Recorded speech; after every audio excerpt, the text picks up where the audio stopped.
Hi, everybody, and welcome to another episode of War Council. This is Seth, your Mild Mannered Mage, with another deck tech video for your Commander arsenal.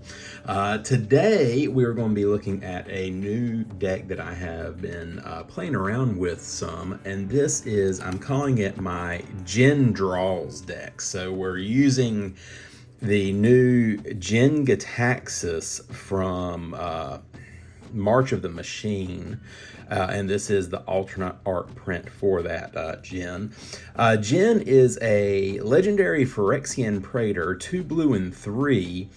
He has Ward 2 and is a 5/5, and he says that whenever you cast a non-creature spell with mana value 3 or greater, draw a card. So you cast a spell, then you get to draw a card off of it. And then for a blue and 3, you can exile Jin-Gitaxias and return it to the battlefield transformed under its owner's control.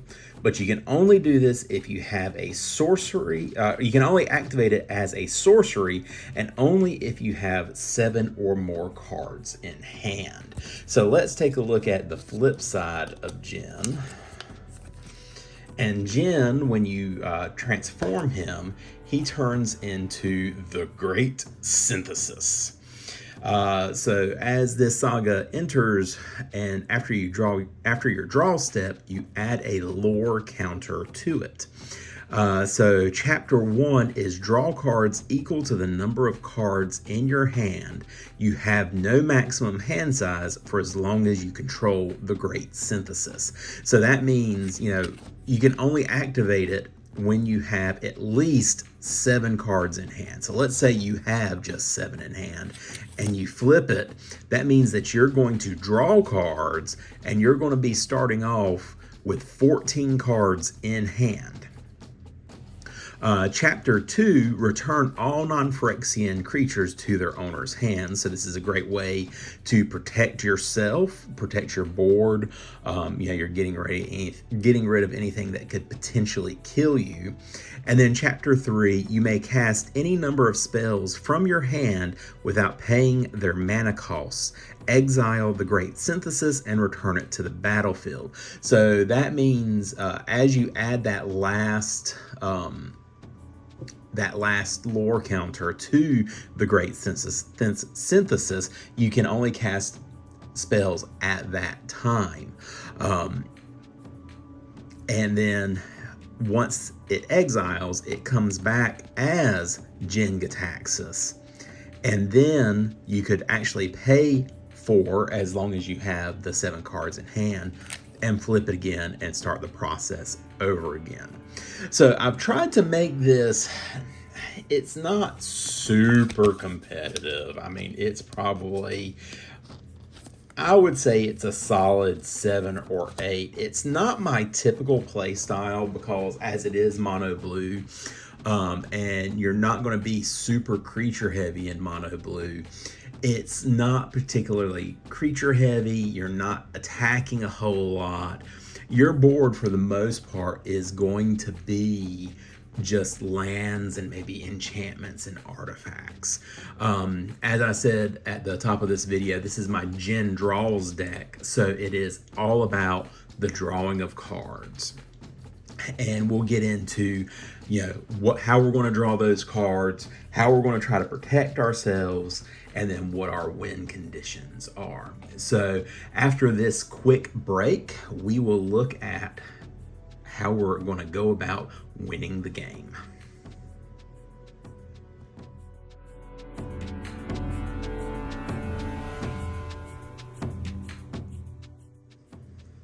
All right, first, let's take a look at just our land base for this deck. So for the most part, I typically run 35-ish lands, which I feel like is plenty for a commander deck. Some decks are a little more land hungry than others, but this one, let's take a look and see what we've got here. The first land, I'm going to run through the specialty lands real quick. First, we have our Reliquary Tower, so that gives us no maximum hand size. This is a draw deck, so you're going to be, drawing a lot of cards. Your hand's going to be massive, so we want to make sure that you're not getting rid of those cards. Then we have Castle Vantress. Enters the battlefield tapped unless you control an island. And then you can tap it to add a blue, or you can pay 2 and 2 blue to tap it to scry 2. So going ahead and checking out, see what you've got on top of your library. We also have this Temple of the False Gods. Control 5 lands, tap it to add 2 colorless mana. I found with this deck, Temple of the False God is typically something that I tend to cut, but with this consistent drawing that you're going to be doing, you're going to have plenty of lands in hand. So if you do play the Temple, it will be active. Then we have a Lotus Field. I try to run Lotus Field in the monocolor decks. I think it's pretty good. It's hexproof. It does come in tapped, and when it enters, you do have to sacrifice 2 other lands, but you can tap it to add 3 mana of any one color. So, you play this on turn 2, 1 single land, 3 mana right there.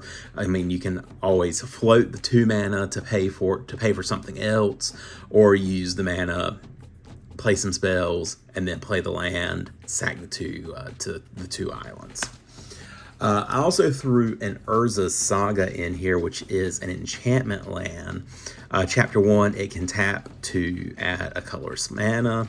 Chapter 2, you can pay 2 to tap it to create a colorless construct artifact creature. With this creature gets +1/+1 for each artifact you control. And then chapter 3, search your library for an artifact card with mana cost 0 or 1. There is not a mana crypt in this deck. And then put it on the battlefield, then shuffle. So you can go get your Soul Ring. There is a top in here, so for that top deck manipulation. So I find that that's fairly helpful. And then the last card here we have for our land base is the Otawara, the Soaring City. Tap it to add red, but primarily I have it in here for the channel cost. Pay a blue and 3, discard it. Otawara, the Soaring City, or discard this land. Return target artifact, creature, enchantment, or planeswalker to its owner's hand. This ability costs 1 less to activate for each legendary creature you control. So it's a good way to try to protect your board, or if your board's getting wiped, you can return something to your hand. And then every other land in this deck is just, a basic island. Nothing too special. I do have some of the Theros basic islands in here, and then these really cool Innistrad islands. I was trying to do all of those, but I didn't have enough, so I had to throw those Theros islands in there. And that's it. That's the land base for this deck. Very simple, straight to the point. Got these 6 special lands, and then the other 29 are just your basic islands. After the break, we will be looking at what artifacts should be run in this deck.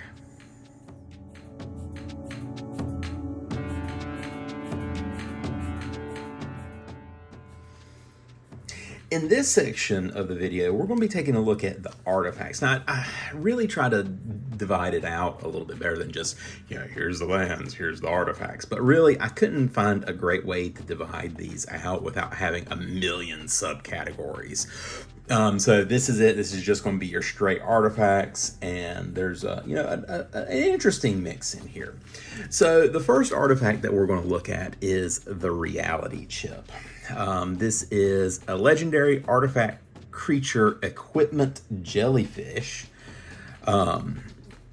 You may look at the top card of your library at any time. As long as the Reality Chip is attached to a creature, you may play lands and cast spells from the top of your library. And then you can reconfigure for 2 and a blue, so attach to a target creature you control, or unattach from a creature. Reconfigure only as a sorcery. While attached, this isn't a creature. So I really like this for the top deck manipulation. You can look at the top card. If it's attached, you may play lands and cast spells. If it's not attached, it gives you a nice, thick boy blocker. Next, which this artifact I like to run in the monocolor decks, is the Nyx Lotus from Theros Beyond Death. It does enter the battlefield tapped for 4 mana, but as it comes in, choose a color, or as you tap it, choose a color, add amount of mana of that color equal to the devotion. So with a monocolor deck, all your cards are going to be just the one color, so should be able to get your devotion up there. Then, again, as I said, we're going to be drawing lots of cards. So we have a Thought Vessel, no maximum hand size, and then it does give you the extra tap it to add a colorless mana. I run this next card in my Wheels deck just because I feel like it is so good in it, and that is Venser's Journal. 5 mana, you have no maximum hand size. Again, we're going to be drawing lots of cards. We don't want to have to pitch those cards. At the beginning of your upkeep, you gain 1 life for each card in your hand. So if you are going to be getting attacked a lot, this is a great way to kind of rebound some of that life loss. And I think this also pairs very well with the next card, which is Aetherflux Reservoir. Whenever you cast a spell, gain 1 life for each spell you've cast this turn. Pay 50 life. It deals 50 damage to target creature or player. So this is a great shotgun. I didn't put this in the win condition portion of this deck tech, mainly because I think this is a great way to eliminate maybe a person. I don't know if you're really going to rebound enough life to be able to take out a entire pod, much like if you were playing this in a life gain deck. I used to run Aetherflux Reservoir in my Rise Token Love deck, which generated 6 digits worth of life. So that would be a win condition. In this deck, this is a great way to, the best removal is player removal. So if you've got a player that's giving you a hard time, this might be a way to remove them from the game. Then we have Vidalcan Orrery. You may cast spells as though they had flash. This is a Josh Leakwai special from over at the Command Zone. That's the thing about blue. Blue likes to play on other people's turns, so this will allow you to do that and then keep your mana open until right before your turn in order to save your mana for those counter spells. And then we've got your Commander basic, Soul Ring. This is a staple practically in every Commander deck. 1 mana, tap it to add 2 colorless mana. And then the last one is Swiftfoot Boots, because we want to try to protect Jin until we flip it, giving hexproof and haste to your creatures. And that's it. That is the stack of cards for our artifact section. Up next, we've talked about we're going to be drawing some cards. So how are we going to draw all the cards we need to fuel this deck? And we're going to be looking at that after the break.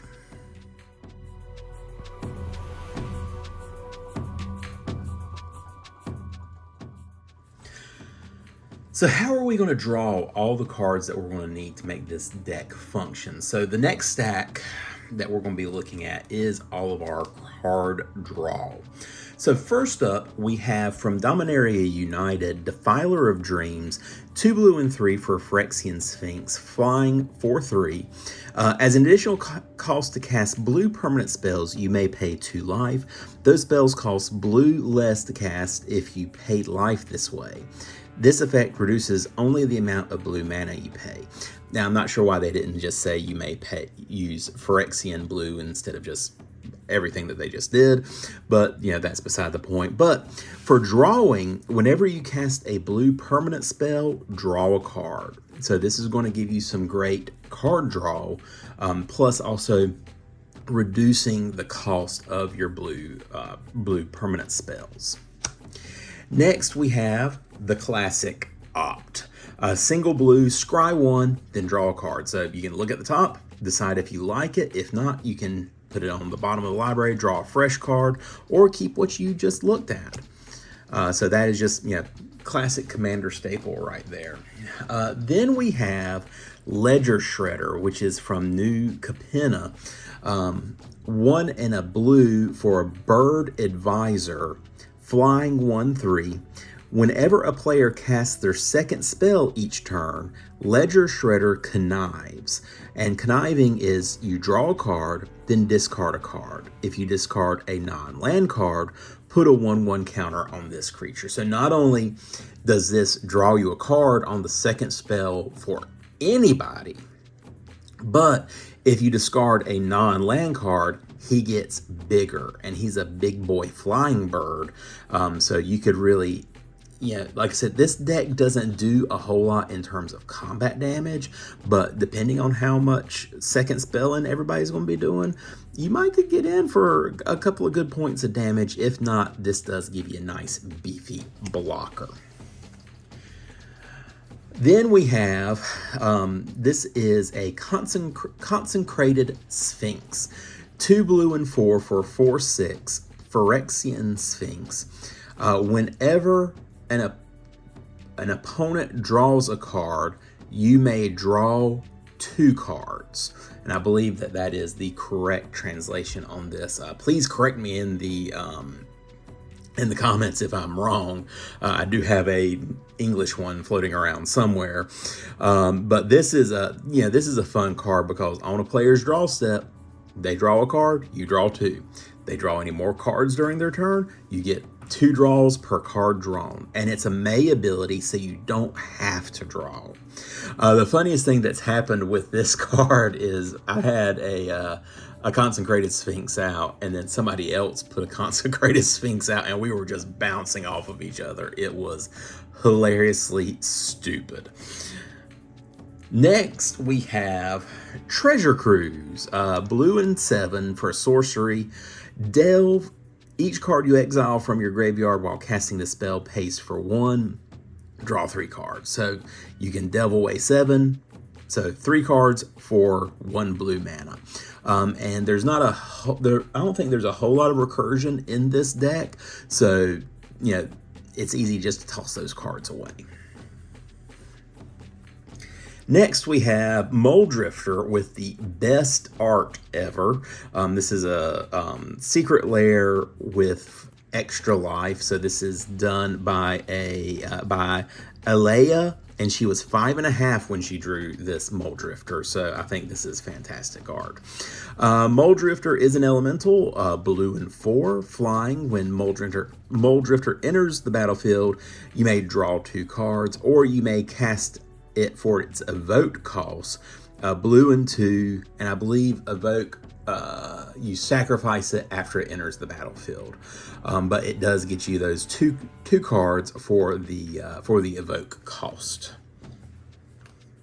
Another classic Commander card, Brainstorm, for a single blue.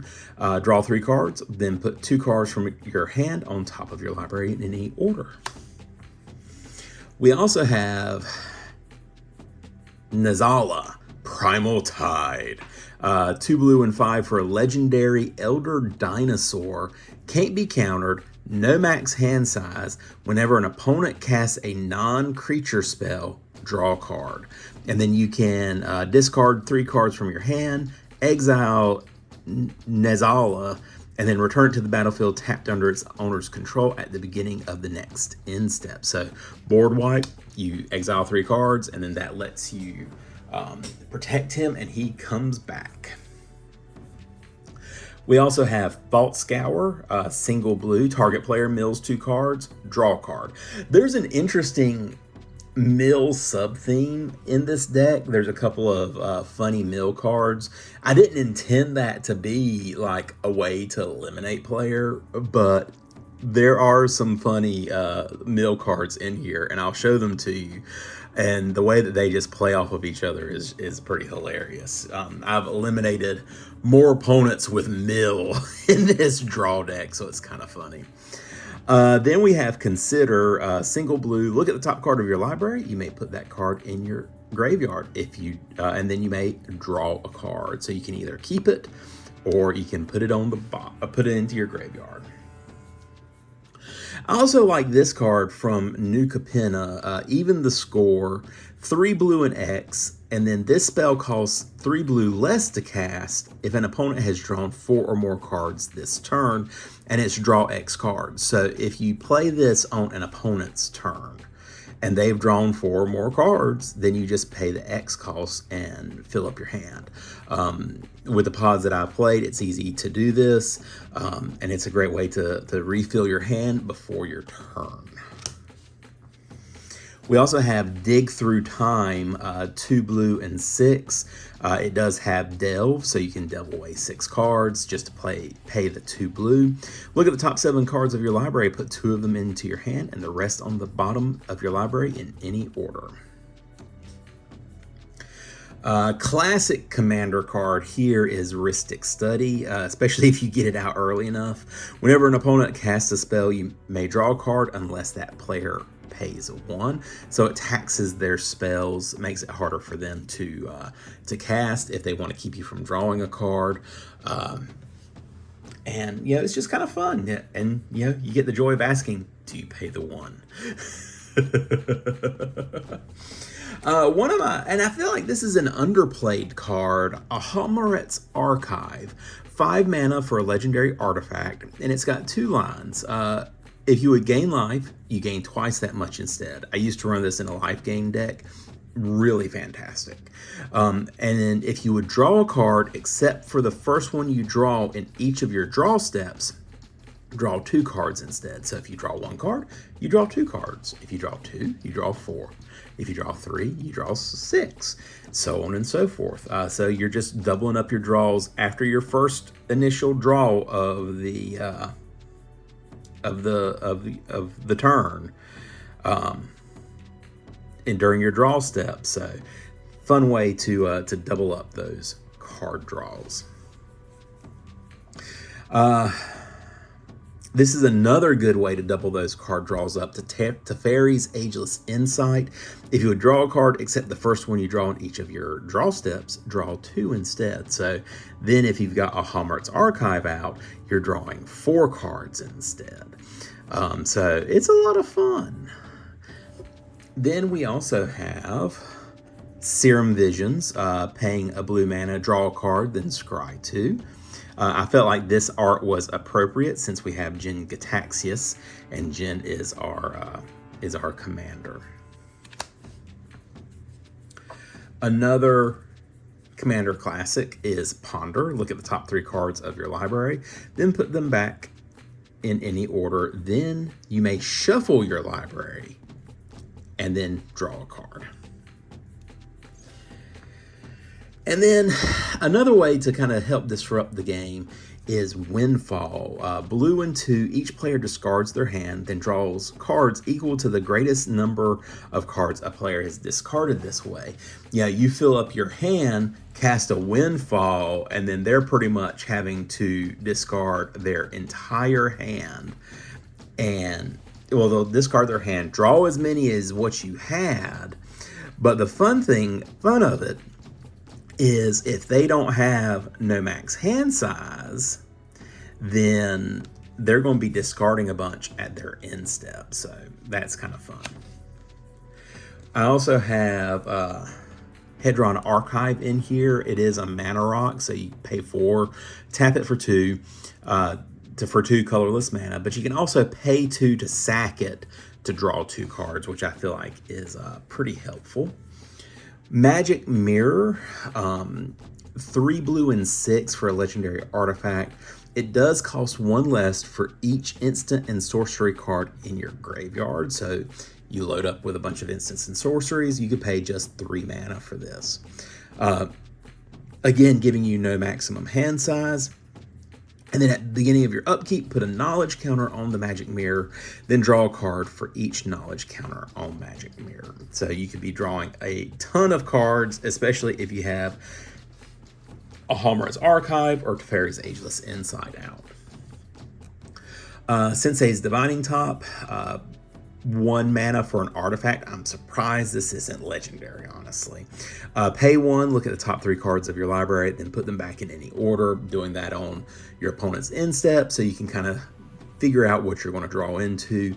And then if you need to, tap it, draw a card, then put Sensei's Divining Top on top of its owner's library.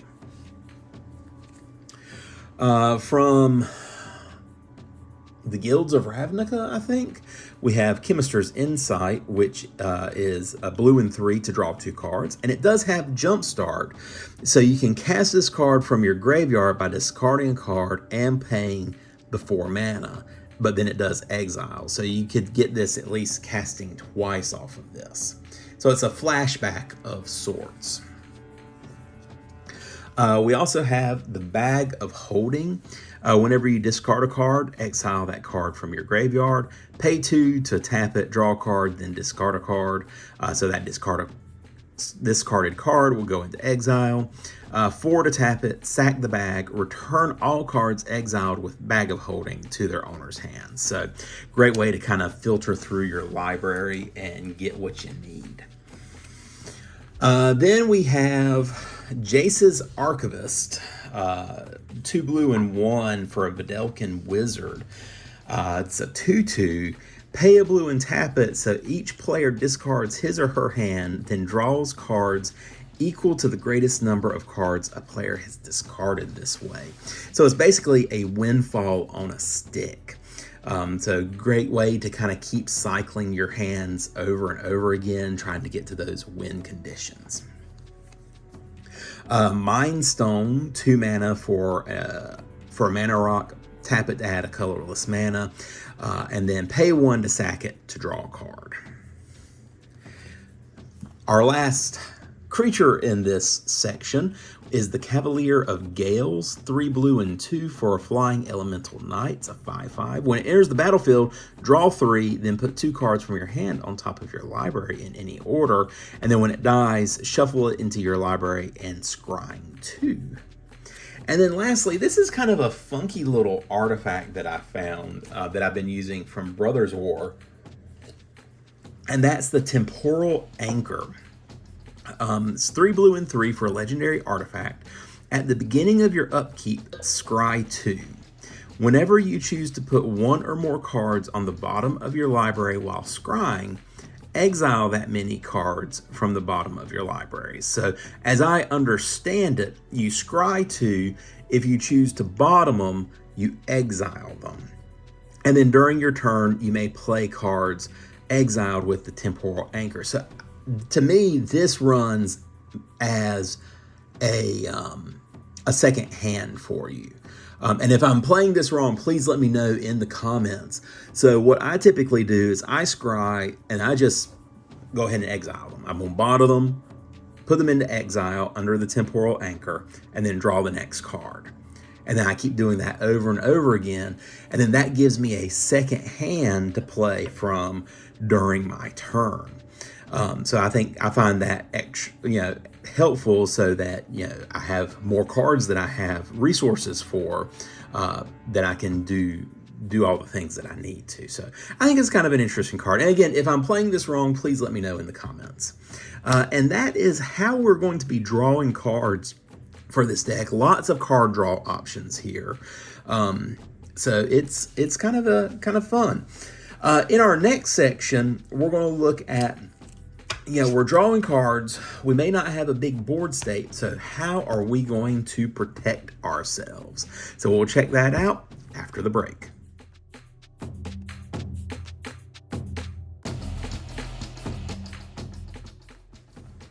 Before we get to our next section of protecting yourself, here is an arena code that you can use to cash in to get a free pack on Arena. So we'll leave it up here for a couple of seconds, just as a thank you for watching this video.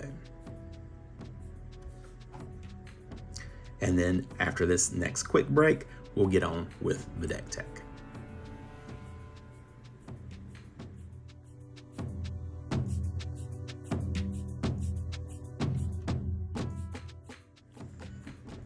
Now that we've drawn a bunch of cards, what are we going to do to protect ourselves so that we don't, so that we are hanging around and we can try to win this thing?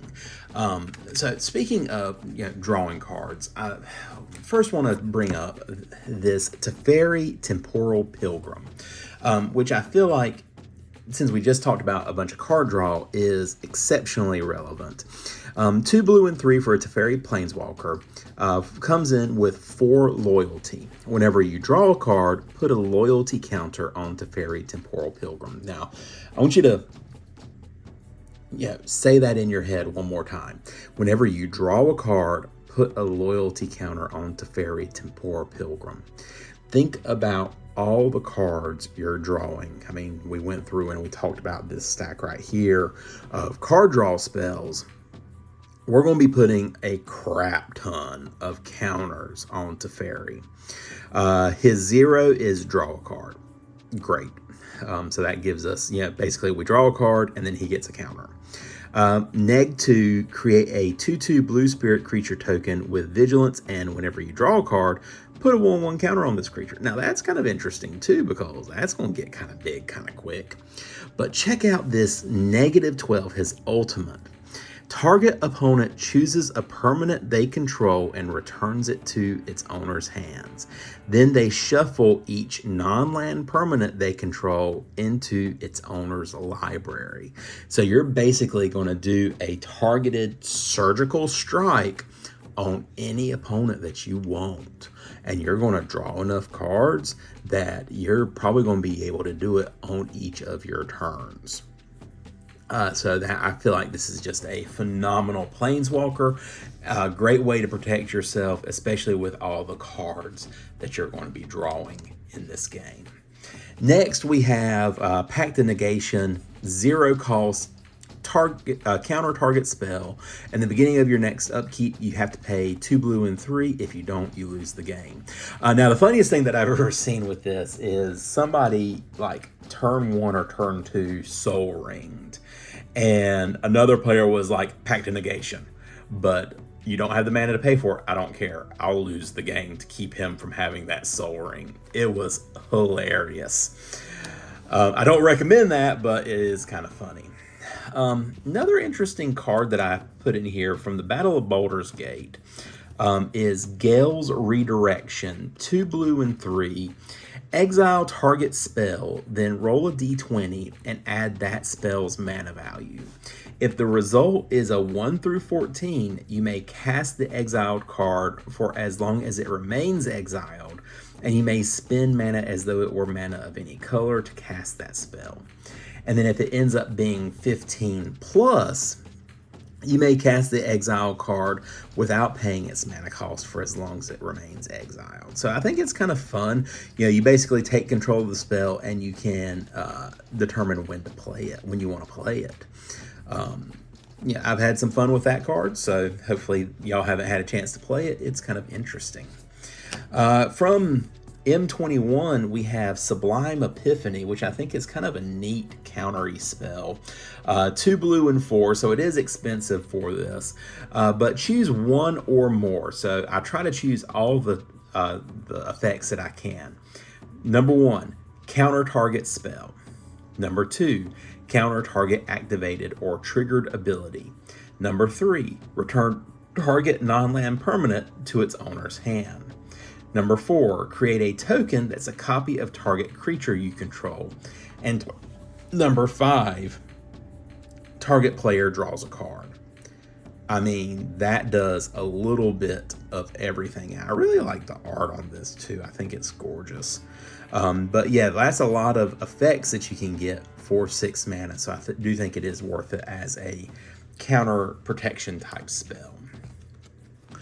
We also have Hullbreaker Horror, 2 blue and 5 for a Kraken Horror. So we're going to release the Kraken. It is a flashy, uncounterable spell. Whenever you cast a spell, choose up to one. Return target spell you don't control to its owner's hand.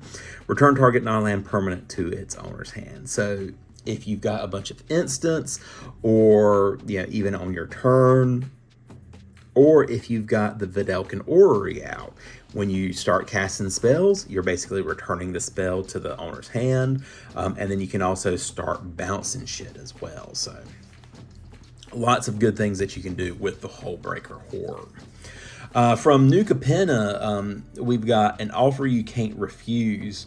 1 blue mana, counter target non-creature spell. Its controller creates 2 treasure tokens, so you're basically bribing them with the treasure, not to cast the spell, which I think is kind of funny and flavorful for New Capenna. We also have Narset's Reversal from the War of the Spark. 2 blue mana, copy target instant or sorcery spell, return it to its owner's hand. You may choose new targets for the top copy. So you're going to copy it and take control of it, which I think is fantastic. Another expensive countery type spell is Mana Confluence, 2 blue and 3. You may choose 3, and you may choose the same mode more than once. Counter target spell unless its controller pays 3. Return target creature to its owner's hand, or you may draw a card. So you can choose to draw a card, or return a creature, draw a card, or counter spell, return a creature, draw a card. I mean, the possibilities, you've got, I think there's 9 possibilities, 3 times 3 times 3. So 9 different possibilities of how this card can be cast. And then we just also have the straight up 2 blue counter spell, counter target spell. That's it. One and done.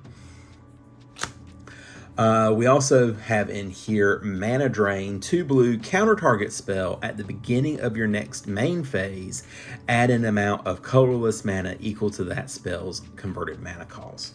One time I did, I was getting just mana screwed playing a deck, and I had Mana Drain.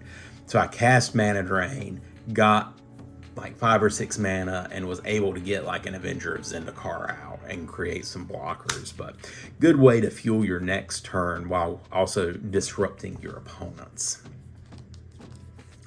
We do have a Urtai's Scorn, 2 blue and 1.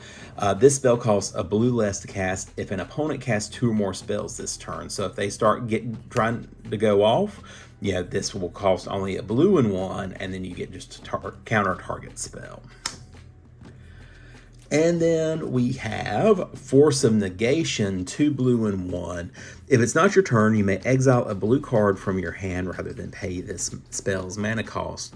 Counter target non-creature spell. If that spell is countered this way, exile it instead of putting it in its owner's graveyard. So again, you can hard cast this, or you can cast it if it's not your turn for the exiling of a blue card from your hand. And then lastly, Commander Staple, Cyclonic Rift, blue and 1, return target non-land permanent you don't control to its owner's hand, and then you can pay its overload cost of a blue and 6 and basically target each opponent instead of just the one opponent. So we've got some good protection spells here, so it'll help to keep our butts in the clear. In the next section, we're going to look at a couple of creatures that we've got in here that can help to protect our butts while we're, again, trying to win this game. And we'll check those out after the break.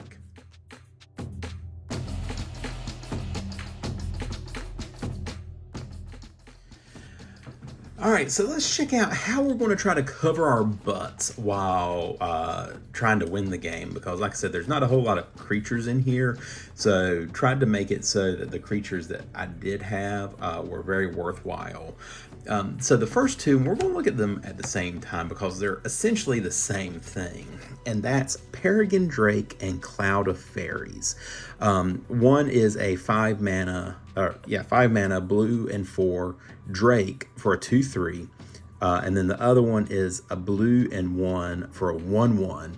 But the fun thing about these is when they come into play, you get to untap either 2 lands or 5 lands. So you're netting the mana back that it costs to cast these. Now the Cloud of Fairies does have cycling too, but I do like these as blockers because it is like you didn't even spend the mana. Next, we have our Archaeomancer, 2 blue and 2 for a human wizard. The nice thing about Archaeomancer is that it allows you to return a target instant or sorcery card from your graveyard to your hand, so that makes it a little bit easier to recur some of your instants or sorceries, and that way you can recast that Cyclonic Rift or recast a counter spell, get that mana drain back. So it's just some ways to make that happen. I did add the OG Jin-Gitaxias Core Augur from New Phyrexia. 2 blue and 8 for a Praetor, 5/4 flash. At the beginning of your end step, you get to draw 7 cards. I guess I really should have added this to the draw card portion. I didn't think about that. And then each opponent's hand size is reduced by 7. So if they don't have a maximum hand size, then their hand size goes to 0. And that's a great way to protect yourself. We also have the second newest Jin-Gitaxias in here. Might as well have all the Jins that we can. So this is the Progress Tyrant. 2 blue and 5 for a Phyrexian Praetor, 5/5. Whenever you cast an artifact, instant, or sorcery spell, copy that spell. You may choose new targets for that copy. This ability triggers only once each turn.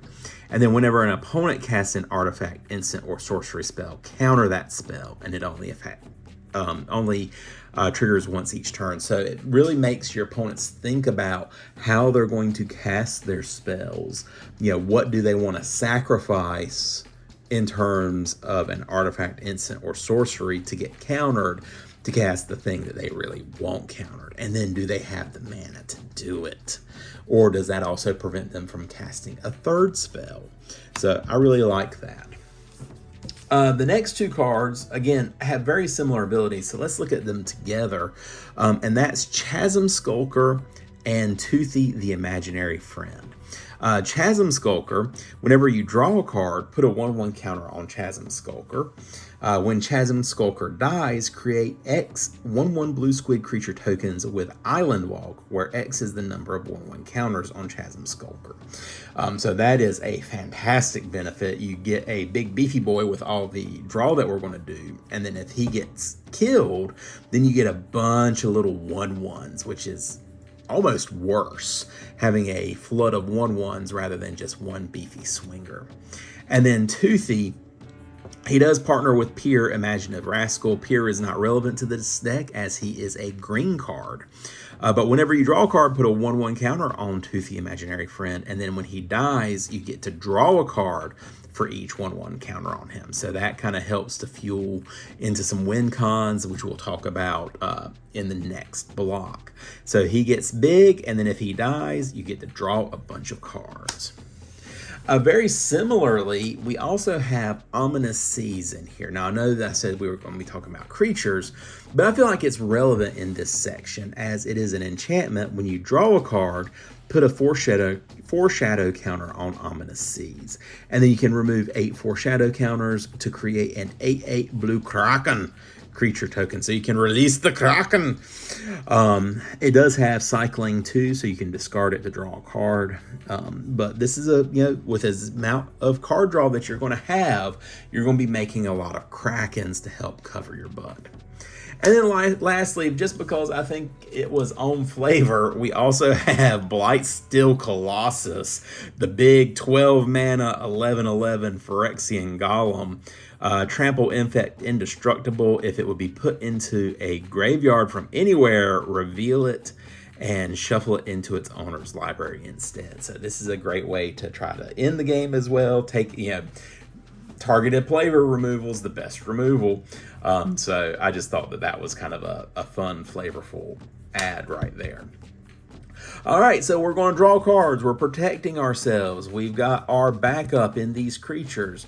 How are we going to win this game? And we're going to look at that in the last section.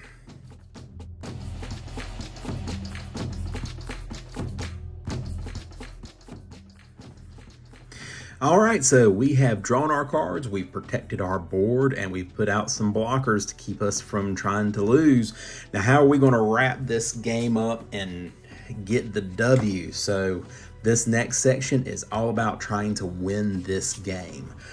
So first we have Mnemonic Deluge, 3 blue and 6 for a sorcery. Exile target instant or sorcery card from a graveyard. Copy that card 3 times. You may cast the copies without paying their mana cost, then you can exile Mnemonic Deluge. So I feel like this is a great way to go get anything from any graveyard, because it doesn't say your graveyard, just a graveyard.